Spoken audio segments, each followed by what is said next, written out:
World War II was the deadliest conflict in human history. By 1945, most of Europe had already been destroyed. Nazi Germany had surrendered. But in the Pacific, the war was far from over. Japan was still fighting, and both sides were preparing for something even worse. The decision the United States would soon make would not only end a war, but change the future of humanity forever. This is not a story about victory or blame. This is a story about fear, power, and impossible choices. By 1945, Japan had lost most of its navy and air force. Its cities were heavily bombed. Its economy was collapsing. So a question remains: why didn't Japan surrender earlier? The answer lies in culture and military ideology. At that time, surrender was seen as dishonor. Japanese soldiers were trained to fight until death. Even civilians were prepared to resist invasion. American intelligence estimated that an invasion of Japan could cost hundreds of thousands of us lives. Millions of Japanese civilians could die. The war had reached a terrifying dead end. The U.S. planned a massive invasion called Operation Downfall. It would have been the largest military invasion in history, fought on Japanese home soil, extremely violent on both sides. Past battles like Iwo Jima and Okinawa showed how deadly this could be. In those battles, Japanese forces rarely surrendered. American leaders feared, if small islands caused this much loss, what would happen on the main islands of Japan? They were searching for a way to end the war quickly.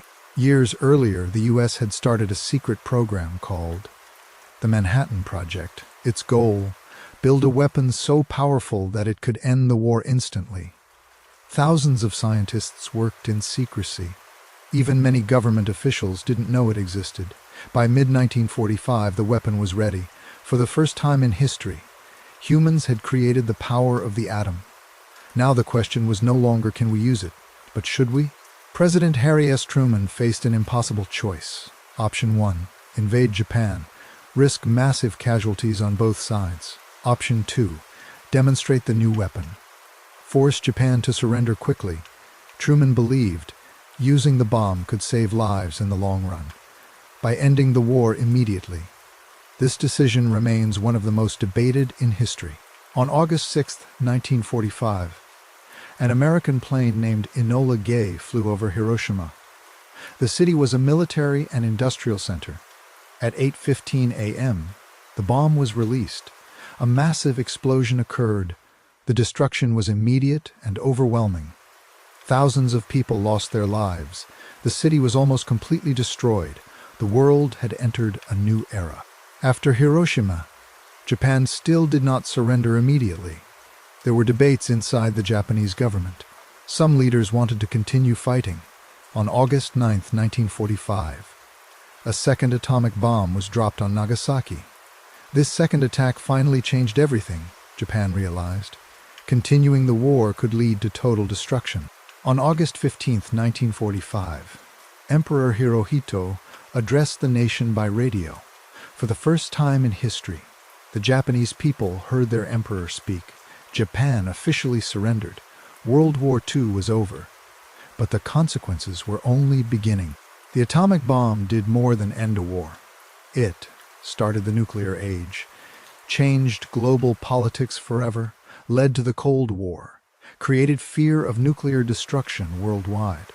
Countries realized human survival now depended on restraint. Even today, historians ask, was the bombing necessary? Could the war have ended another way? Did it save lives or take too many? There is no simple answer. What is certain is this: August 1945 changed the world forever. This story is not about choosing sides.